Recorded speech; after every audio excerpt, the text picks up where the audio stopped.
तब यमन ने दी बाब अल मंदेब को बंद करने की धमकी। ये बड़ी जानकारी। यमन में हुती के राजनीतिक ब्यूरो सदस्य मोहम्मद अल फराह का बड़ा बयान सामने आया है। सऊदी अरब और अमेरिकी हमलों के विरोध में बाब अल मंदेब बंद करने की धमकी मिली है। यमन का यह दावा है कि ऑपरेशनल अलायंस के तहत बंद हो सकते हैं दोनों प्रमुख समुद्री रास्ते, जो कि रास्ते बंद होने से कच्चे तेल की कीमतें में $200 प्रति बैरल के पार जाने का डर भी है। बात अल मंदेब की बंद हुआ तो वैश्विक अर्थव्यवस्था को लगेगा तगड़ा झटका। पूरी खबर समझिए। इस वक्त की सबसे बड़ी और खास खबर आपको बता रहे हैं जो परेशान कर सकती है, वो ये है कि मिडिल ईस्ट यानी पश्चिम एशिया में अमेरिका और ईरान के बीच चल रहे युद्ध और तनाव के बीच अब यमन ने एक ऐसी धमकी दे दी है जिसने पूरी दुनिया में कोहराम मचा दिया है। क्या ये हॉर्मुज़ जल डमरू मध्य पर पहले से ही जारी संकट के बीच यमन के अंसारुल्लाह आंदोलन ने चेतावनी दी है कि वे एक ऑपरेशनल अलायंस के तहत बाब अल मंदेब रूट को भी पूरी तरह ब्लॉक कर देंगे। यमन का कहना है कि अगर सऊदी अरब ने उनके इंफ्रास्ट्रक्चर को निशाना बनाने बंद नहीं किया तो ये आत्मघाती कदम उठाएंगे।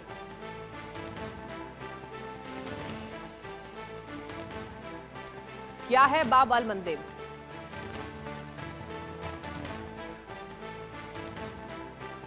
चलिए अब बताने की बारी आ गई है क्या है बाब अल मंदेब और क्यों इसे आंसुओं का द्वार कहते हैं। पूरी खबर आपको बताऊंगी। अरब भाषा में बाब अल मंदेब का मतलब ये होता है, देखिए ग्राफिक्स आ चुके हैं, आप देखिए ग्राफिक्स के माध्यम से क्या हम आपको जानकारी देने की कोशिश करें। अरबी भाषा में बाब अल मंदेब, और यहाँ प्राचीन काल में इस रास्ते को पार करते समय कई जहाज डूब जाते थे। आप सोचिए क्या रहस्य है इसको लेकर। इस रास्ते को पार करने वाले अक्सर कई लोग मारे जाते थे। ये है पूरी खबर, आप समझिए। एक एक पॉइंट्स पर हम आपको नोट कराएंगे। जल डमरू मध्य यमन और हॉर्न ऑफ अफ्रीका के बीच में स्थित है। ये कहां है? यमन और हॉर्न ऑफ अमेरिका के बीच में। लाल सागर को अदन की खाड़ी और हिंद महासागर से ये जोड़ता है, ऑब्वियस सी बात है। और ये स्वेज नहर का दक्षिण प्रवेश द्वार है। क्या है बाब अल मंदेब और क्यों आंसुओं का द्वार कहते हैं, इसको समझिए। इसके बिना एशिया से यूरोप जाने वाले जहाजों का रास्ता बंद हो जाता है। मतलब अगर ये नहीं है तो जहाज का रास्ता ही बंद हो जाएगा। इसके सबसे संकरे बिंदु की चौड़ाई महज 29 किलोमीटर है। देखिए मात्र 29 किलोमीटर की चौड़ाई है, और जिससे यहाँ ट्रैफिक को नियंत्रित करना बहुत आसान हो जाता है। अब आपको बताएं कि हॉर्मुज़ जल डमरू मध्य से दुनिया का 20% तेल गुजरता है, और बाब अल मंदेब से वैश्विक व्यापार का 10 से 12 हिस्सा गुजरता है। दोनों रूट जो बोथ द रूट्स हैं एक साथ बंद हुए तो सबसे बड़ा ऊर्जा संकट खड़ा हो जाएगा। कुछ और ग्राफिक्स चलिए। अब हॉर्मुज़ के बाद अब बाब अल मंदेब पर तालाबंदी का खतरा है। अब देखिए हॉर्मुज़ तो ऑलरेडी बंद है, अब बाब अल मंदेब भी क्या बंद होगा। $200 प्रति बैरल तक पहुंच सकता है क्रूड ऑयल, इसी की तो मार है। क्रूड ऑयल अगर बढ़ेगा तो हम सबको परेशानी झेलनी पड़ेगी। दुनिया का 12% समुद्री व्यापार इसी रूट से होता है, और अगर ये बंद हो गया, बाब अल मंदेब बंद हुआ तो यमन के सना एयरपोर्ट पर हमले का बदला लेने की बात कही जाएगी। भारत का 35% विदेशी व्यापार और यूरोपीय एक्सपोर्ट इसी रास्ते पर दर्शकों डिपेंड करता है, यानी कि डिपेंडेंसी इसी रूट पर लेकर है। अब आपको बताती हूं, रूट बंद हुआ तो जहाजों को अफ्रीका के केप ऑफ यहां पर कहा जा रहा है कि उस रास्ते से होकर गुजरना पड़ेगा, जिससे 14 दिन की देरी और भाड़ा 200% तक बढ़ जाएगा। तो हॉर्मुज़ के बाद अब बाब अल मंदेब पर तालाबंदी का जो खतरा है ये बरपता नजर आ रहा है। और मेरे इस खास जानकारी में एक संवाददाता जुड़ चुके हैं, अतुल रंजन, ज्यादा जानकारी के। अतुल, ये बताइए अतुल कि अब बाब अल मंदेब मतलब पहले स्ट्रेट ऑफ हॉर्मुज़, अब द सेकंड वन इज बाब अल मंदेब। ये बताइए कितना खतरा बढ़ता नजर आ रहा है। जी देखिए, हुती का जो राजनीतिक फ्रंट है उसके जो एक बड़े पदाधिकारी हैं उनकी तरफ से जो बयान आया है वो काफी ना चिंता जो है वो बढ़ाने वाली बात है, क्योंकि वो उनका कहना है कि अगर इस तरह से हमले जो है जारी रहते हैं तो यमन जो है वो बाब अल मंदेब को जो है बंद कर सकता है।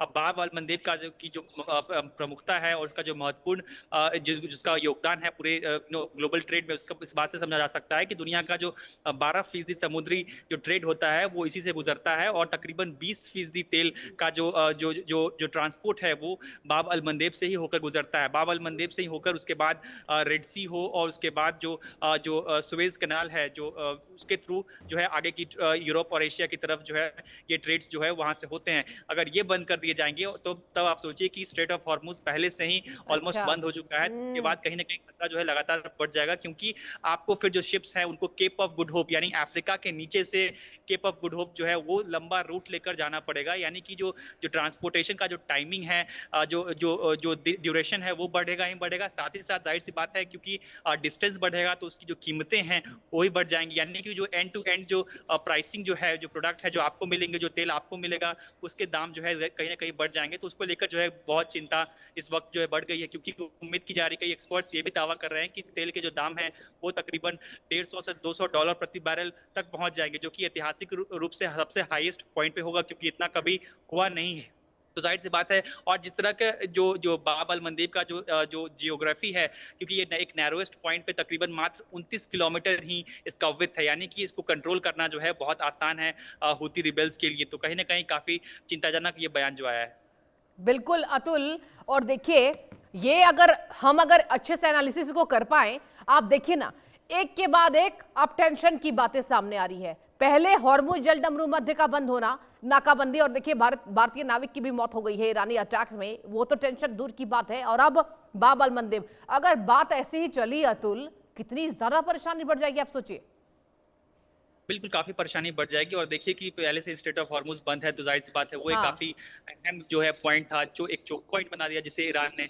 अब ईरान के जो सहयोगी हैं हूती, जाहिर सी बात है कि हूती जो भी जो है ईरान का जो एक्सेस ऑफ रेजिस्टेंस है उसका एक काफी महत्वपूर्ण अंग है। तो अब वो भी जो है इस युद्ध में एक तरह से कूद पड़ रहे हैं। जब वो इस तरह का बयान देते हैं और इस तरह के अगर कोई कार्रवाई आगे उनकी तरफ से की जाती है, जाहिर सी बात है उसे ईरान का जो पूरा एजेंडा है ग्लोबली जो है एक सप्लाई चेन को जो है ध्वस्त करने की, और पूरी दुनिया पर जो है एक तरह से प्रेशर, इनडायरेक्ट प्रेशर क्रिएट करने की, उसमें कहीं ना कहीं उसको ईरान को बल भी मिलेगा।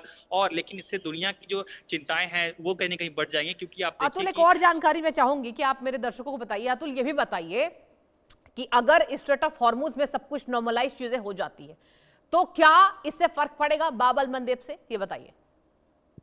जी देखिए, अब स्ट्रेट ऑफ हॉर्मुज में अगर चीजें नॉर्मलाइज हो जाती हैं तो उसके बाद यहाँ पर बाब अल मंदेब को बंद करने का ही सवाल खत्म हो जाएगा, क्योंकि जाहिर सी बात है ये जो बयान आया है वो हुतीज की तरफ से आया है, यानी कि वो जो है ईरान के इशारे पर काम करते हैं। तो कहीं ना कहीं अगर स्ट्रेट ऑफ हॉर्मुज में नॉर्मलसी की आना का मतलब है कि हाँ। ईरान जो है पीस डील और जो शांति है उस पर मान गया है, तो यानी कि उसके बाद ये जो बाब अल मंदेब को बंद करने या खोलने का जो सवाल है वो सवाल ही समाप्त हो जाएगा। तो कहीं ना कहीं मेन जो प्रमुख